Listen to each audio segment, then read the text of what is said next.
10h09, de volta com o CBN Vale Primeira Edição e ainda falando sobre saúde. Agora há pouco falamos com o secretário Jorge Zenha, secretário de Saúde de São José dos Campos. Agora nós temos aqui nos estúdios da CBN um médico especialista, um neuropediatra, para falar das nossas crianças, a volta às aulas, uma preocupação sempre para papai e para mamãe, como que ela vai se dar neste novo ano letivo, como será o desenvolvimento, contato com os coleguinhas e a preocupação que a gente tem que ter com os nossos filhos, as nossas crianças. Dr. Felipe Jorge, neuropediatra da Clínica INEP, está conosco aqui no CBN Vale Primeira Edição. Dr. Felipe, muito obrigado pela presença, é uma satisfação recebê-lo aqui. Seja bem-vindo, bom dia. Bom dia, obrigado. Eu que agradeço o convite. Eu estou preocupado com as crianças. E meu neto está com 1 ano de idade e eu já estou preocupado. Fico imaginando quando ele entrar na escolinha, né? E essa é uma preocupação comum, né? Não só a primeira vez na escola, né? Como também todo ano é uma mudança. Muda a sala, muda os professores. Para os pacientes atípicos, muda os cuidadores.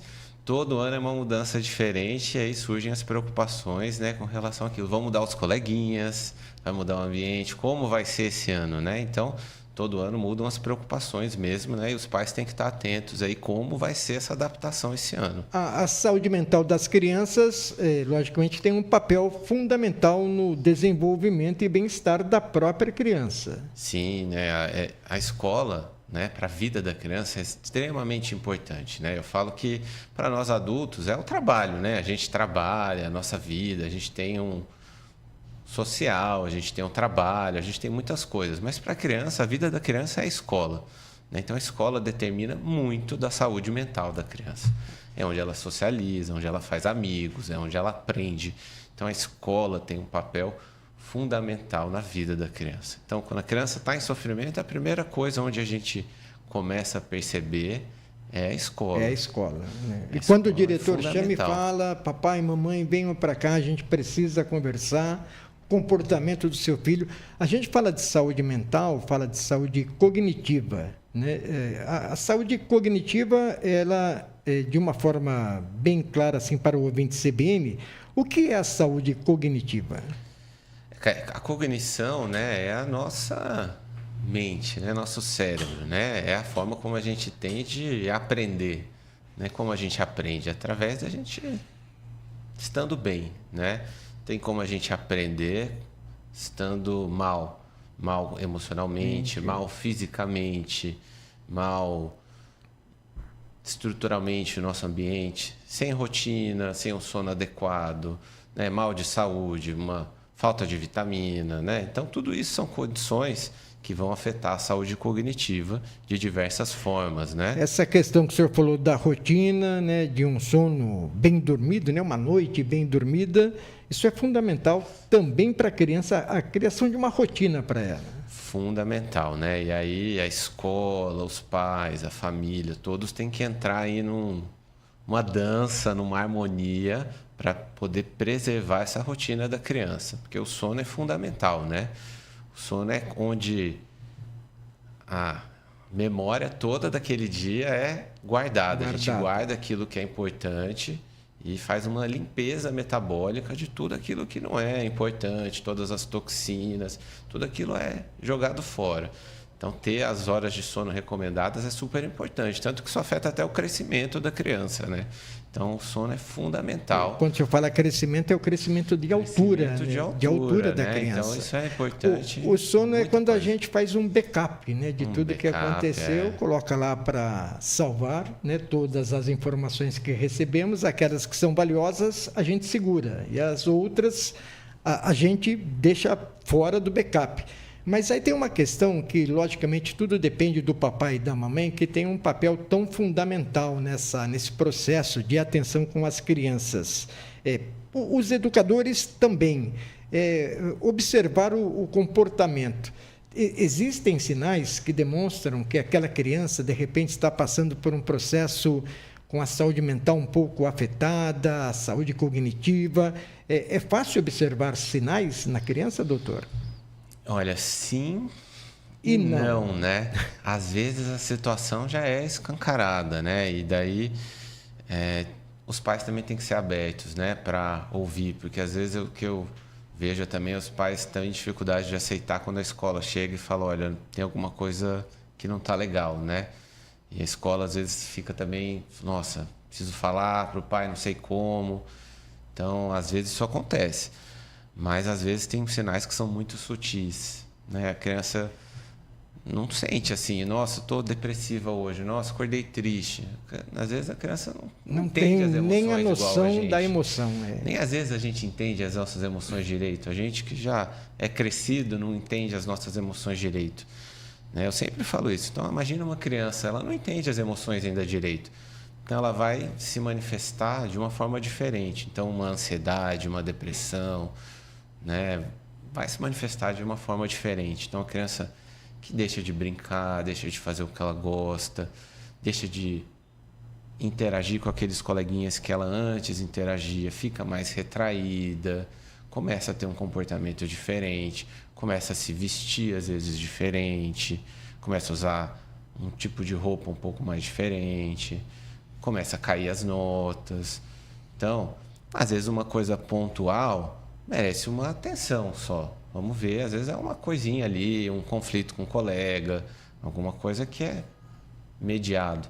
Mas às vezes uma coisa mais persistente merece uma investigação, um acompanhamento mais especializado. E talvez o principal desafio para quem não é da área, né, seja justamente desafio para o pai e para a mãe saber diferenciar, né, o que é uma tristeza, uma ansiedade de um possível problema de saúde mental também, né? Sim, com certeza. É um desafio. Como que eu vou identificar?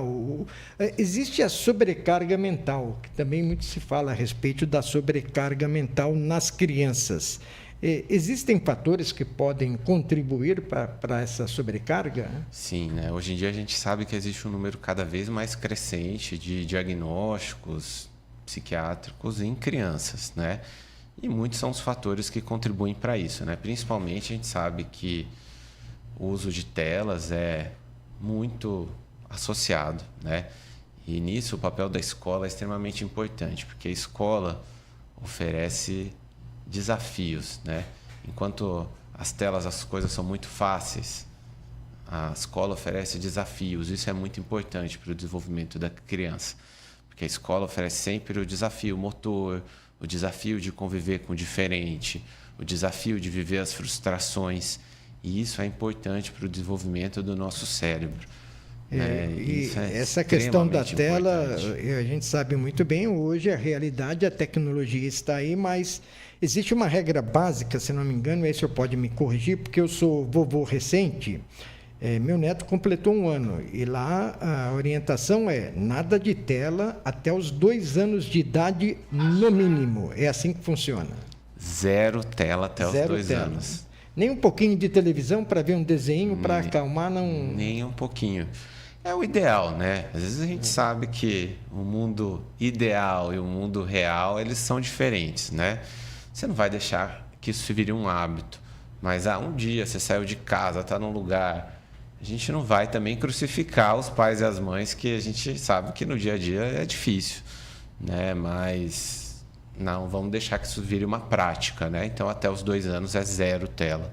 Bom, dentro desse processo de saúde mental, né, eu já ouvi uma matéria a respeito do assunto e eu não consegui interpretar, e o senhor talvez possa me ajudar. Pertencimento familiar, né? Que a criança ela consegue, de uma certa forma, num ambiente familiar, ter esse sentimento de pertencimento e, ao mesmo tempo, não. Isso daí significa o quê? É a falta de carinho? É a falta de amor? Como que é esse pertencimento familiar para a criança? A criança precisa ter uma coisa que a gente chama de apego seguro, né? Apego seguro. Ela precisa ter o apego aos pais, né? Ter ali aquela estrutura que a gente chama de scaffolding, né? Que de inglês é o andaime. Os pais são como os andaimes. O andaime é o quê? Aquilo que sustenta, mas que não é a estrutura, certo? O andaime ele está ali, ele serve para construir a casa, mas a hora que a casa está pronta, ele sai né? E a casa fica lá, o prédio fica lá, né? Então é para isso que servem os pais, né? para dar a estrutura para que a casa seja construída. Então, é por isso que o papel dos pais é extremamente importante. Então, a criança tem que saber para onde ela tem que ir quando ela precisar, mas ela tem que saber explorar o mundo. E aí, a escola tem um papel fundamental, porque a escola é o mundo da criança. Então, é onde ela se liberta dos pais para conhecer o mundo. Né? A gente fala das crianças e eu vivi algumas épocas diferentes. Né? Eu fui criança, mas eu sou pai de 4 meninas. Aí eu vou em épocas diferentes, né? Forma de criação diferentes, e a gente sabe que isso muda. A minha primeira filha só ia entrar na escola quando ela tinha 7 anos. Hoje a criança já entra no maternal, na pré-escola, na creche, que é considerada uma escola, com 2 anos de idade e até menos. Né? E existe regra, é ideal realmente que ela comece a frequentar este ambiente já desde pequenininha, 2 anos, 1 ano, 2 anos, ou se a gente alongar um pouco mais essa entrada na escola, primeiro em casa, para dar uma segurança maior, como é que funciona essa questão? É o que você falou, o mundo mudou, né? O mundo está diferente. Então, antigamente, as crianças não iam para a escola, mas elas brincavam na rua, tinham um monte de irmão, um monte de primo, convivia, brincava, não tinha tela, não tinha contato. Então, vivia o contato com o diferente, vivia a frustração, vivia a interação ali ao máximo. Hoje em dia, a gente não consegue brincar na rua, não consegue conviver. Às vezes, malemar no prédio, você vê uma criança. Quando muito com a babá ali... Você olha lá no parquinho, tem 2, né? No máximo. Então, é muito diferente o mundo hoje, né? Para as crianças. Então, o que a gente preconiza é que tenha essa interação com a escola quanto antes para poder conviver. Porque a gente sabe que hoje estão cada vez mais frequentes os distúrbios de desenvolvimento da linguagem, né? Que são os atrasos para falar, para se comunicar, porque as crianças não estão interagindo mais, não estão convivendo mais. Então, a escola é uma das principais coisas que auxilia nisso. Que quanto antes iniciando a escola, antes essas crianças começam a falar, se comunicar, interagir. Então, acaba sendo a nossa alternativa. A alternativa, né? E eu citei aqui, eu fiquei pensando enquanto o senhor falava a respeito dessa questão dos pais, né? Que tem que proteger, tem que sim dar uma educação adequada, amor, carinho, ficar atento, mas existem os superprotetores, né? Que são aqueles que, entre aspas, não deixam os filhos fazerem absolutamente nada. Eu não digo essa questão de não fazer absolutamente nada, mas que a toda hora está lá, não faça isso, não faça aquilo, proteja, você não pode. E, logicamente, é uma questão também que vai, de uma certa forma, ter influência no comportamento da pessoa, da criança. Com certeza. Isso não é uma coisa de achismo, não, tá? Isso a gente estuda. Tem um termo para isso. A gente chama isso de pais helicóptero, que eles estão o tempo todo sobrevoando a vida dos filhos. Não mexe nisso, não faz isso, não faz aquilo, todo o tempo. Se tem uma briga na escola, o culpado não é o filho dele, o culpado é o outro filho.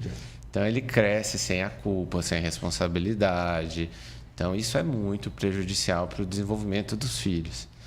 Então, a gente tem os pais tigre, que são os pais normalmente que exigem muito dos filhos, exigem muita performance, porque como assim? Você tem que tirar a melhor nota, você tem que ter o melhor desempenho, você tem que ser o primeiro aluno. Eu estou pagando essa escola para você. Como você tem que ser o melhor, né? A sua nota tem que ser a máxima possível. Esse é o pai tigre. Pai tigre. O pai helicóptero é o pai que não deixa a criança fazer nada. Nada. É o tempo... Existem outros tipos? Devem existir outros tipos de pai. Tem. Esses são os mais comuns, né? Mas, assim, não existe pai perfeito, né? Existem as personalidades, né? Não só dos pais, mas também das crianças. Isso é uma relação, né? E, às vezes, isso precisa ser trabalhado, né? Óbvio que a gente tenta trabalhar na conversa, no diálogo. Se precisar fazer uma terapia para trabalhar essa relação dos pais, às vezes isso influencia na escola, isso influencia na relação com os outros. O senhor isso é muito importante. O senhor falou a respeito das notas, né? O pai tigre, que fica na cobrança, né, do filho em relação a essa cobrança. A partir de que momento existe lá um limite? A própria criança, ela se sente cobrada e sente que está fracassando. Poxa, meu pai quer que eu tire a melhor nota, mas eu não tiro. Meu pai quer que eu faça isso, mas eu não consigo, eu não tenho essa habilidade. A partir de que momento a criança ela entende que ela é um ser que tem que tomar decisões, atitudes? Qual o momento? Isso é variável, mas aí em torno aí dos 8 anos de idade, a criança já começa a ter as suas avaliações, né? Aí dos 10, 12 anos. Tem pai que cobra e o filho nem sabe o que está sendo cobrado, né? Não tem nenhum entendimento, né? Tem que ir etapa por etapas. E às vezes a cobrança não é só na escola, né? Às vezes a cobrança é no futebol. Pô, filho, você não marcou gol. Quantos gols você fez hoje? Às vezes a cobrança vem de diversas formas, né? Então, às vezes, óbvio que a gente quer que o filho tenha a melhor nota, a gente quer que o filho seja o melhor jogador, mas tem que tomar cuidado com essas cobranças excessivas, porque isso impõe, né, uma pressão em cima da criança que ela não precisa ter, né? Não há necessidade. Pode se evitar, né? Pode deixar para depois, né? No momento onde ela estiver uma maturidade, né? Para poder entender. Nas escolas, agora na volta às aulas, existe o diferente, os amiguinhos, novos colegas, novos amiguinhos, novos professores, educadores. A tia já não é mais a mesma, é outra tia que vem para tomar conta da sala de aula, mas sempre tem aquele menino, aquela menina que me enche a paciência o tempo todo. Fala do meu nariz, do meu ouvido, da minha boca, do meu cabelo, da minha roupa. O bullying, né? O bullying que é tão presente e tão frequente nas escolas. Como lidar com o bullying, né? Essa questão do bullying, o impacto do bullying deve ser gigantesco para uma criança. O bullying é uma coisa que sempre esteve presente, né? Não é uma novidade, mas a gente está tentando lidar com isso cada vez melhor, né? Acho que o primeiro fato é a gente tentar reconhecer que cada dia mais a gente conhece. Com a gente reconhecendo mais, a gente consegue tentar auxiliar melhor. E é um desafio para todos, principalmente para a escola, né? Também para os professores, para os diretores, tentar identificar e reconhecer isso, mas também para as crianças. Tem crianças que são muito retraídas, né? Ela está sofrendo bullying e não verbaliza, né? Então é tentar para os pais sempre ficar próximo dos filhos, perguntar, conversar, saber o que está acontecendo, né? Para tentar entender se aquela situação da escola está um ambiente legal, se está um ambiente favorável, se isso está acontecendo em algum momento. Orientar as crianças que, se caso isso aconteça, às vezes acontece da criança, porque ele é agressivo na escola, mas às vezes ele não é agressivo, ele é reativo. Está acontecendo, o coleguinha provocar ele, ele está reagindo. Reagindo, né? Reagindo, fica aguentando até o ponto dele explodir. Então, às vezes é esse o que está acontecendo, né? Ou às vezes a criança está retraída porque ela está sofrendo bullying. Ou, em muitos casos, um dos diagnósticos diferenciais do TDAH, que é o transtorno do déficit de atenção e hiperatividade, a criança está desatenta, não é porque ela tem um problema de atenção, mas porque ela está sofrendo bullying. O tempo todo ela está preocupada com os apelidos que estão dando para ela, com os xingamentos que ela está ouvindo. A forma que ela será tratada na hora do lanche, né? Isso tira a atenção. Isso tira a atenção. Então, esse é um dos principais diagnósticos diferenciais. E é um diagnóstico muito sutil. Então, imagina, você vai dar remédio para tratar um TDAH e o problema é uma relação na escola com os outros colegas. Então, isso são coisas que a gente precisa estar sempre atento, né? Não só como médico, mas também com a equipe toda da escola, com os psicólogos, os terapeutas que vão estar acompanhando essa criança, né?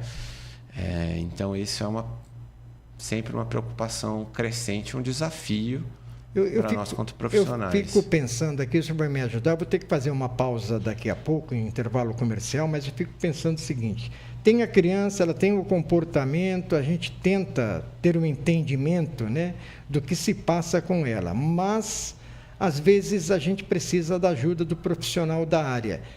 Tem algum momento, a partir de que ano, uma criança já com 2 anos, ela pode passar por um especialista, por um neuropediatra? tem uma idade, a partir de que momento, para a gente fazer até uma avaliação sobre essa criança?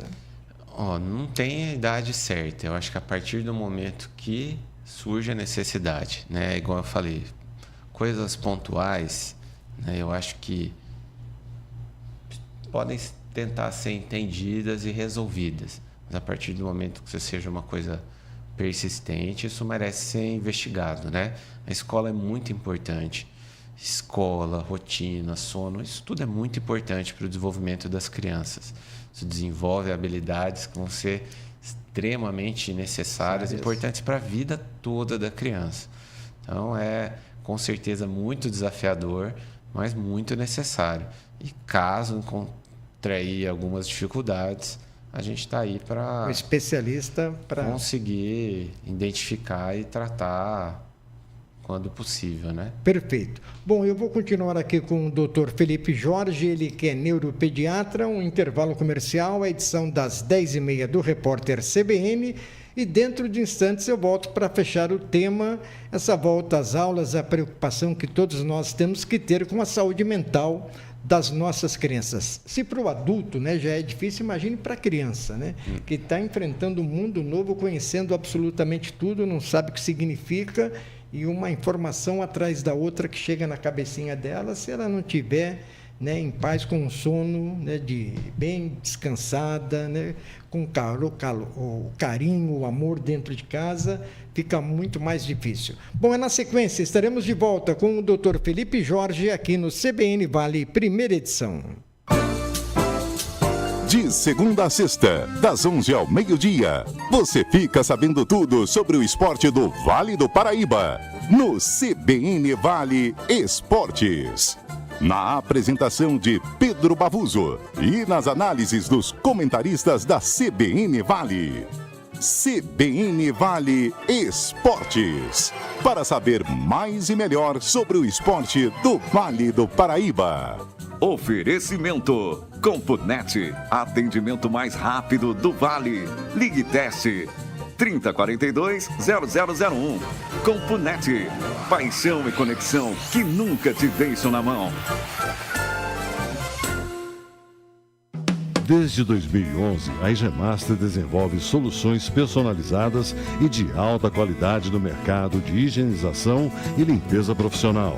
A IG Master oferece produtos e serviços trazendo as melhores alternativas e atendimento personalizado para atender às necessidades de higienização e limpeza profissional. IG Master, a solução certa para você. Saiba mais. 12997333307. 12997333307. Existem lugares que ampliam definitivamente nossa visão de mundo. Se você quer ver a vida como nunca viu, precisa conhecer o Vista Santana. São apartamentos de 2 ou 3 dormitórios, com terraço gourmet e lazer completo no mezanino e no rooftop, além de uma vista sensacional para a Serra da Mantiqueira e Parque da Cidade. Ligue para 991893475. Visite o estande na Avenida Rui Barbosa 35, Praça Antônio Prado. Vista Santana. Uma oportunidade deslumbrante da Raposo Engenharia. Quer saber o que acontece no Vale do Paraíba, Litoral Norte, em São José dos Campos? Então acesse cbnvale.com.br. As notícias que você ouve no rádio também estão no site. Política, emprego, saúde, esportes, cultura e muito mais. CBN Vale, a rádio que toca notícia, também nas mídias digitais.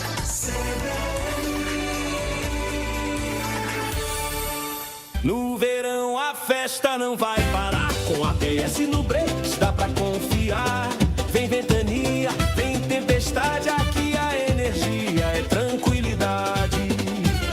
Sem dor de cabeça, só alegria.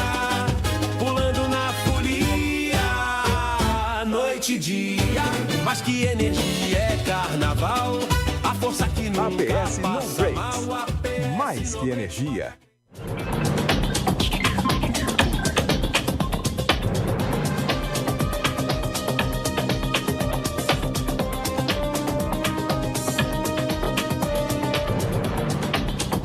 Quarta-feira, 11 de fevereiro de 2026. A Polícia Federal faz uma operação contra 7 brasileiros suspeitos de participar de uma rede internacional de troca de vídeos de abusos sexuais contra mulheres.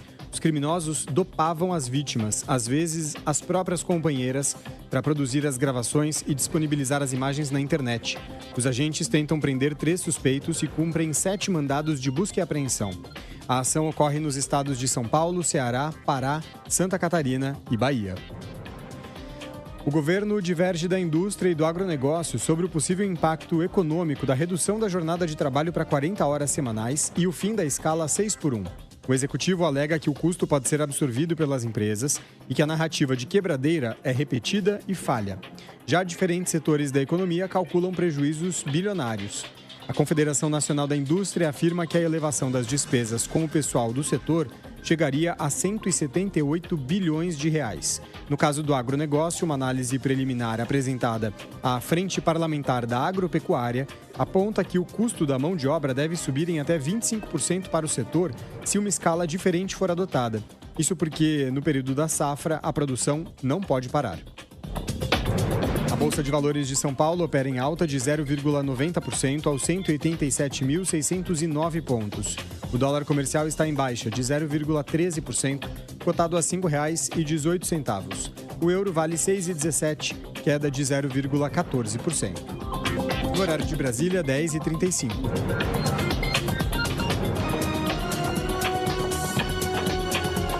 Repórter CBN. As principais notícias do dia, a cada meia hora.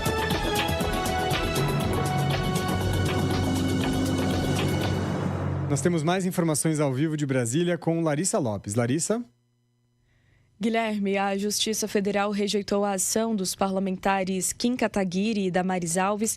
Esta ação que questionava o enredo da Escola de Samba Acadêmicos de Niterói, no Carnaval do Rio de Janeiro, que vai homenagear o presidente Lula nesse desfile do Carnaval, contando a trajetória do presidente.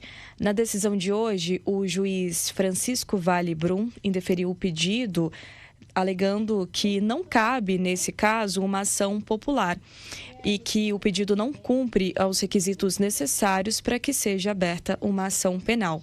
Além dessa, que está na Justiça Federal, tem uma outra no Supremo Tribunal Federal, Guilherme, que foi movida pelo Partido Novo. Volto com você. Obrigado pelas informações, Larissa Lopes, ao vivo de Brasília. Agora 10h36.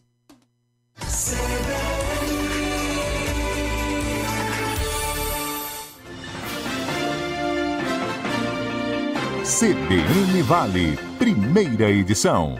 Oferecimento Raposo Engenharia, lado a lado com você. GP4Pay, a maquininha sem pegadinha. Peça a sua agora mesmo no nosso site gp4pay.com.br e comprove.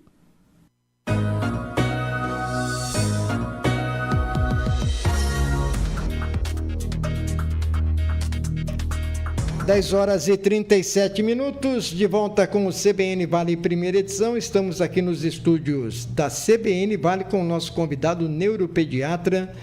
E é muito interessante que a gente fala assim, né? Quando a gente fala de neuropediatria, né?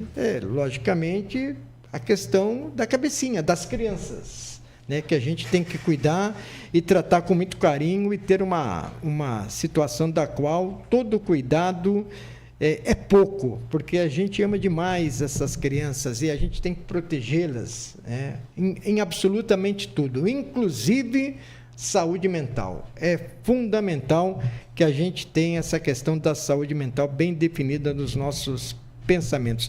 O doutor Felipe, ele é médico neuropediatra lá na clínica INEP, Instituto do Cérebro, Clínica da Memória. Exatamente, é isso? Exatamente. Eu vi aqui, entrei no site e dei uma olhada, doutor Mário Jorge Silva, que é o seu pai, né? Meu pai, neurologista. Neurologista, a doutora Rafaela Jorge, doutor Felipe Jorge e uma série de outros profissionais que, se eu for falar o nome de todos, eu vou até às 11 citando os profissionais que lá estão trabalhando. A INEP, qual é o objetivo da INEP? Clínica da Memória, somente para crianças, também para adultos? Em quais situações eu posso procurar a INEP? Adultos, né, crianças, psicólogas, avaliação neuropsicológica, também exames, eletroencefalograma, que é aquele exame que põe os eletrodos aqui na cabeça. Eletroneuromiografia, polissonografia, vídeo eletroencefalograma também. Então faz essa parte toda também dos exames da parte neurológica também. São 41 anos de clínica, cuidado neurológico e psiquiátrico de referência no Vale do Paraíba. Esqueci dos Ali psiquiatra adulto e infantil também. Acessando o site nepclinica.com.br, tem lá agendamento de consultas, exames, tem também quem somos, o que fazemos. Isso aí, no site dá para agendar também, tudo aí. E tem até convênios, né? Vocês trabalham também com convênios. Grupo São José Saúde, Parque das Flores, Bradesco Saúde, Ative, Amil e muitos outros. Unimed, da Gabriela Pacheco, também, né? Existe essa possibilidade. Aí no site já dá para fazer tudo por aí. Tem todas as informações. Muito bacana, é fundamental. Tem muita gente que fala, isso é coisa do mundo moderno. Não, sempre existiu.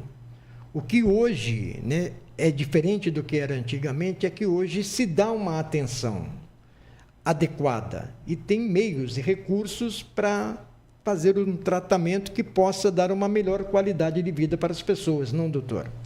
Eu acho que é saber utilizar a tecnologia da maneira correta, né? Eu acho que, né, até inteligência artificial, né, todas as tecnologias, elas têm que vir para somar. Tem muitos aplicativos, tem muitos jogos, tem muitas coisas que são muito interessantes, né?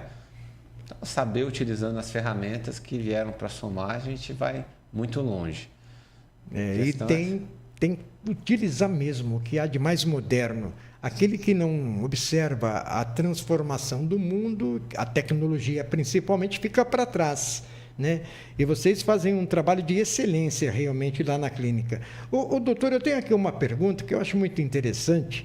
A gente fala das crianças, da saúde mental, uma preocupação muito que se tem, TDAH e outras doenças. Temos o autismo também que se faz presente, e isso é uma preocupação que a gente tem que ter no cuidado, no tratamento. Mas existem aquelas crianças que são superdotadas, né? Eu vejo assim, tem programa de televisão do Luciano Huck que coloca lá umas crianças, faz uma sequência de 740 números, soma, divide, multiplica e eles acertam o resultado, né, no final. Logicamente, existem crianças com superdotação, com altas habilidades, elas também podem ter um tratamento, um auxílio diferenciado. Como que elas podem melhor serem auxiliadas numa escola? A superdotação, né, ela é quando a criança tem uma inteligência acima da média, né, o que a gente diz um QI acima de 130.